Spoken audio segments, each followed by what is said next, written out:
Welcome to the deep dive. Today, we're plunging into Thomas and Bulkowski's Trading Basics, Evolution of a Trader. Yeah, this one's great. It's full of really practical stuff, Yeah. not just theory. Good for anyone looking at the stock market, really, from beginners to, well, people who've been at it for a while. Exactly. Our goal here is to sort of pull out the key takeaways. Bulkowski's own story, his core ideas, basically give you a solid foundation in trading and investing. And we'll hit some surprising bits, lessons he learned the hard way. Yeah. Think of it as maybe a shortcut to getting up to speed. Definitely. And the hook for me right away was his personal story. This guy, Bulkowski, he retired at 36. Yeah, 36. And not, from some tech unicorn or family fortune. He did it by saving like crazy and being really careful with his investment. It really sets the scene, doesn't it? A Yeah. practical path. So where did this all start for him, this focus on saving? Well, it goes way back. He talks Yeah. about walking into a bank with his mom, depositing his life savings, just over $100, which was the minimum to get interest back then. Wow, starting early. Yeah, and he said that feeling, money making money, it just stuck with him, became a core principle. And then there was the allowance raise, right? Oh, yeah, the massive raise, he called it, from 60 cents a week to $7.60 working as a garbage man for his dad. Quite a jump. Huge jump. And he saved almost all of it. Yeah. Then at 16, washing dishes for $2.05 an hour, still saving, paid for college, pumping gas, temp jobs. So that whole idea, save every penny, live cheap, Yeah, it wasn't just something he did. It was like fundamental to him. totally. And you see it pay off. But his early trading journey, that had some twists too. Right, at Raytheon. He was there charting stocks meticulously on graph paper, doing a strict fundamental analysis, as he put it. Mm-hmm. But his office mate, Bob Kelly. Bob Kelly. He was just picking stocks randomly from the Wall Street Journal, like almost closing his eyes and pointing. Seriously. Apparently so. And after 6 months, Bulkowski takes a look. And Bob's beating him with the random picks. Yep. Bob was beating him. It was a real humbling moment for Bulkowski. I bet all that work, beaten by randomness, what did he take away from that? Well, his big realization was value investing was king. Yeah. And maybe more importantly, that he didn't really know what he was doing yet. It shows even the experts start somewhere, right? They have those aha or maybe oh no moments. Absolutely. And that experience probably helped him sort of categorize the different players in the market later on. Yeah, he breaks it down quite clearly in the book. You've got your buy and hold investor, or just investor. Long-term focus, years usually, looking for those big wins, the home runs, he calls them, stocks that double or more, maybe collecting dividends too. Exactly. Then there's the general term trader that covers the shorter term strategies. And within that, you have the position trader. Right. They manage a core portfolio plus maybe up to a dozen active trades they're managing. Then the swing trader, also a core portfolio, but maybe focusing on, 6 to 12 stocks for shorter moves, days or weeks. Capturing those swings. And then you get to the day trader, core portfolio again, but they really zoom in. Maybe just 2 stocks for uptrends, 2 for downtrends. And they need to know those 4 stocks inside out, right? Really intimate knowledge. Totally. It's about deep focus on just a few specific names. Okay, so that distinction, investor versus trader, it's clear. But what about the practical side? Like, how much money do you actually need? Yeah, capital requirements. He's pretty specific. For an investor, you could start small, maybe $500, maybe $2,000. Okay, pretty accessible. But for a trader, especially if you're actively managing positions, he recommends more like $50,000. 50,000. Wow, that's a significant difference. Really sets the bar, doesn't it? Shows the kind of commitment trading needs. It does. It's a different ballgame. Now let's get into the mechanics, order types. Bulkowski really hammers home the need to, read the fine print. He learned that the hard way, didn't he? Oh, yeah. The Hudson Highland Group story, HHGP, that's a painful one. Tell us about that. What happened? Okay, so he placed a buy stop order at 10.61, just a penny above a recent minor high. He did this after the market closed. Okay, seems standard enough. Right. But the next day, he checks, and the order triggered at 10.75, which was the high for the day. And his charts showed the stock never even traded near or above his 10.61 stop level before that trigger. Wait, how does that happen? His broker explained it. After the open, the bid-ask spread was enormous, like $2 wide. Someone put in an ask price way up there above his 10.61 stop, and bam, it triggered his market buy order immediately at that high price. Wow. An instant, 15% loss, basically, just because of the spread? Exactly. 15% gone right off the bat. A brutal lesson about market orders and spreads, especially around the open. Yikes. So how do you avoid something like that? Did he offer any solutions? Thankfully, yes. He talks about using conditional orders, like OTA, which means one triggers another. You can link your buy order to automatically set up a sell stop right after. Okay, that makes sense. Protect yourself immediately. And there's also OCA, one cancels another. This is useful if you're looking at a few different stocks, but only have the capital for one trade. If one buy order fills, the OCA automatically cancels the other pending buy orders.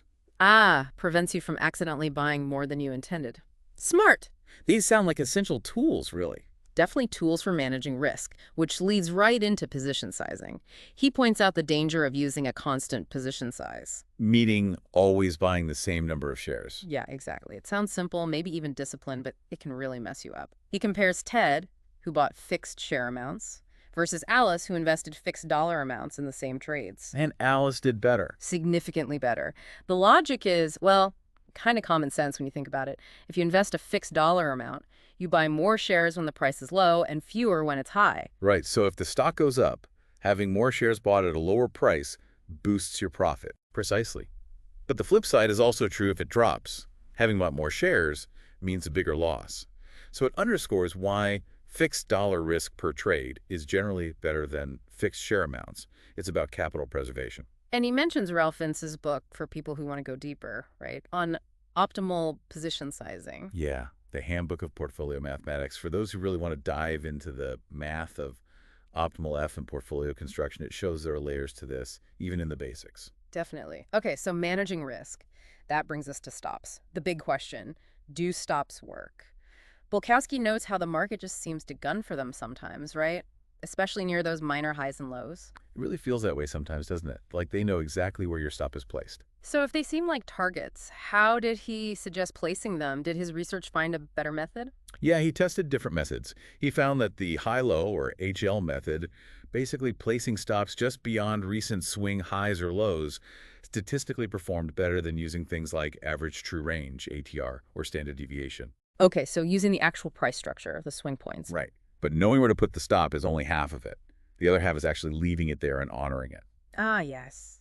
The discipline part. He tells that story about Joe, right? The cautionary tale of Joe. He had a stop on IBM, got nervous, removed it, and got lucky. The stock recovered. Lucky break, but dangerous. Very dangerous. Because that success created a bad habit. He thought he had a knack for picking bottoms.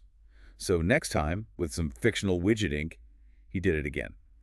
Ignored his stop rules. And this time, No luck. Widget ink kept falling. Dropped 8% in a day, then more. It just sat there, flatlining at a low for over a year. A huge portfolio draining loss. And the lesson Bulkowski draws is simple but powerful. If you followed your trading rules, would you make more money? For Joe, the answer was clearly yes. Breaking the rules, even with that one lucky break, led to disaster. it's a lesson so many traders learn the hard way, I think, that discipline is everything. It really is. You might get away with breaking rules once or twice, but eventually it catches up. Okay, let's shift gears a bit. Decoding market signals. Support and resistance, or SARR. He says it comes in many flavors. Yeah, looking at his example chart for General Dynamics, GD, you can see it. There's resistance at minor highs, support at minor lows, resistance from a previous gap, support from a trend line. Lots of potential levels. And one surprising thing he found was that SAR doesn't really get weaker over time. Right, which kind of goes against what some people might think.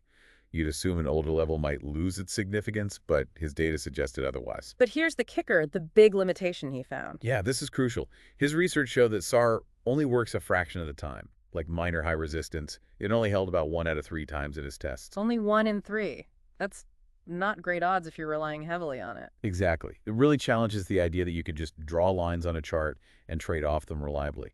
It's a piece of the puzzle, maybe, but far from the whole picture. It forces you to question those visual cues. Good point. So another signal he covers is gaps, price gaps on the chart. Can you break down the types he talks about? Sure. First, you have area gaps. These show up a lot during consolidation periods, sideways movement, and they usually close pretty quickly, like within 3 days on average. Okay, so maybe not that significant for trends. Generally not. Then you have continuation gaps. These pop up right in the middle of a strong trend, often on high volume. They suggest the trend has more room to run. Like fuel for the fire. Exactly. And finally, exhaustion gaps. These also tend to happen on high volume, but they appear near the end of a trend. They signal the move is likely running out of steam, and they also tend to close relatively quickly, maybe 9 days for uptrends, 14 for downtrends. Okay, so area, continuation, exhaustion. How do you actually use this? Any trading tips? Well, one key tip is if a gap breaks out of a congestion area, that's likely a breakaway gap, signaling a strong move is starting. Got it. Start something new. Right. And here's another big one. If a stock gap's higher on really good news, Bulkowski suggests that's often an exhaustion gap. Even on good news. Yeah, because the news might already be fully priced in by the time it gaps. He suggests considering selling at least part of your position then, and maybe waiting for a pullback or retrace. Interesting. So sell into the excitement. Kind of. His core principle here is pretty blunt. If the market hands you a gain, grab it and run to the bank. Haha, I like that. Simple advice, but probably hard to follow when you see a stock jumping, right? That fear of missing out, the greed. Oh, absolutely. That's the biggest internal battle. FOMO, greed. They whisper that it has to go higher, especially on good news. But his point is that excitement is often the peak. Smart money might be selling to you.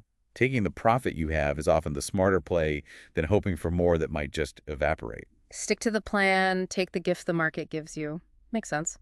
Okay, what about figuring out the market's overall direction? He admits that's tricky. Yeah, he says it's more art than science.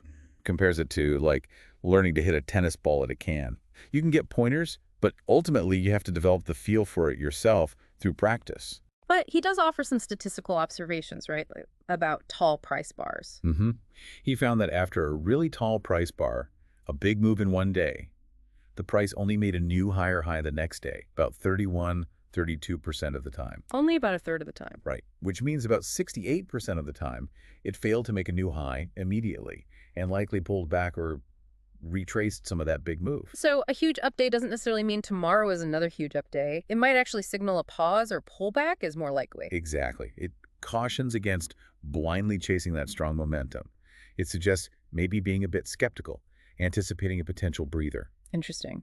And what about patterns for spotting market turns? He mentioned the ugly double bottom. Yeah, the ugly double bottom is a bullish reversal pattern. You get two lows, but the second low is noticeably higher than the first, he says, at least 5% higher.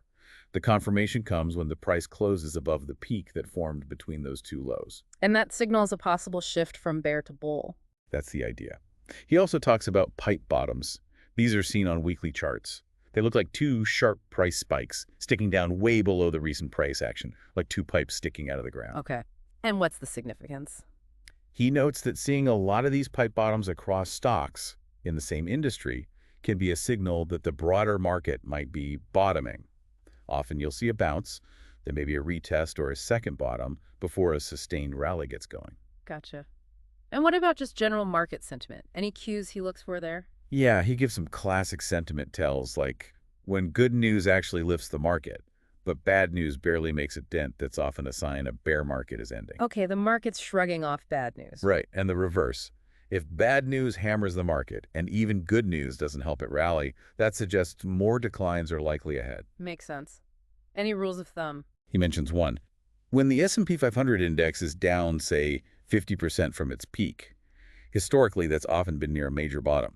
Doesn't mean it is the bottom, but it's a point where pessimism is usually extreme and potential opportunity might be high. Good context to keep in mind. Now, avoiding mistakes is huge. Bulkowski is pretty open about his own blunders, right? Very open. He shares his biggest loss, which was on a stock called GenCorp. He'd bought it before a bear market averaged down once. Okay. But then he got scared, feared bankruptcy, so he sold everything. Yeah. Just 3 days before the stock hit its absolute bottom. No, 3 days. 3 days. And the stock then went on to quadruple later on. Oh, that is painful. What's the lesson there? Overconfidence, fear, bad timing. All of the above, probably. Overconfidence in averaging down initially, then letting fear drive the final decision at the worst possible moment. It's a brutal lesson in humility, patience, and maybe not panicking at the bottom. Definitely. He also warns about selling on hype, right?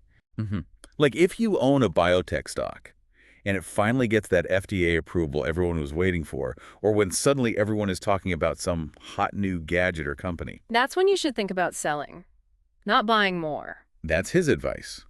Consider selling at least some. Because often, by the time the hype is maxed out, the news is fully baked in and the peak is very close. The smart money might already be heading for the exits. So be a contrarian. When the crowd rushes in, look for the door. Pretty much. It's tough psychologically because you want to join the party. But his point is, the party might already be ending. Discipline again. It always comes back to discipline. And speaking of which, he really stresses the importance of the trading journal and checklists. Sounds basic, but crucial. Absolutely crucial. It's not just about logging trades like you balance a checkbook. The journal is for planning your trades before you take them, capturing your thinking, your reasons. Why you took the trade in the first place. Exactly. And then afterwards, you can analyze your performance statistically. What's your win-loss ratio? Are your winners bigger than your losers? Where are you making mistakes? It turns trading from guesswork into a data-driven process of improvement. And the checklists. Just simple tools to make sure you don't forget important steps in your process before hitting buy or sell. Helps enforce consistency and avoid emotional slip-ups. Right. Okay, so let's try to wrap this up. We've taken a deep dive into Bulkowski's trading basics. We saw his own journey, starting with that disciplined saving habit from childhood, leading to retiring at 36. Yeah, and we unpacked the different styles: investor, position trader, swing trader, day trader, and the capital needed. We hit the mechanics, like order types, the danger of market orders shown by that HHGP story. And the importance of position sizing, thinking in dollar risk, not fixed shares. Plus the whole discussion around stop losses, how to place them, and the absolute necessity of following your rules, unlike poor Joe. Then we looked at market signals, support and resistance, acknowledging its limitations, understanding the different types of gaps area, continuation, exhaustion, and how to potentially trade them. And determining market direction, recognizing it's part art, part science, but looking at clues like price bars, chart patterns like the ugly double bottom or pipe bottoms, and overall market sentiment.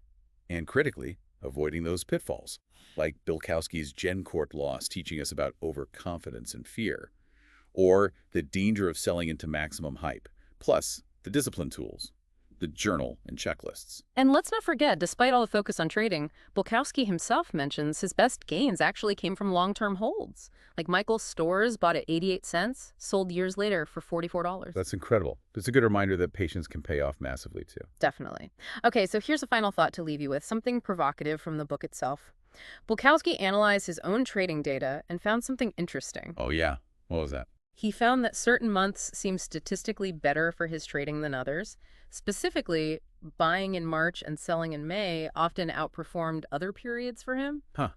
So his data actually backed up the old Wall Street, saying, sell in May and go away. Kind of lends some data to that adage, at least for his results. So the question for you is, what might this suggest about cycles in market psychology beyond just a saying? And more personally, how could analyzing your own trading data reveal hidden patterns about when you perform best, or maybe when you tend to make mistakes? Something to think about.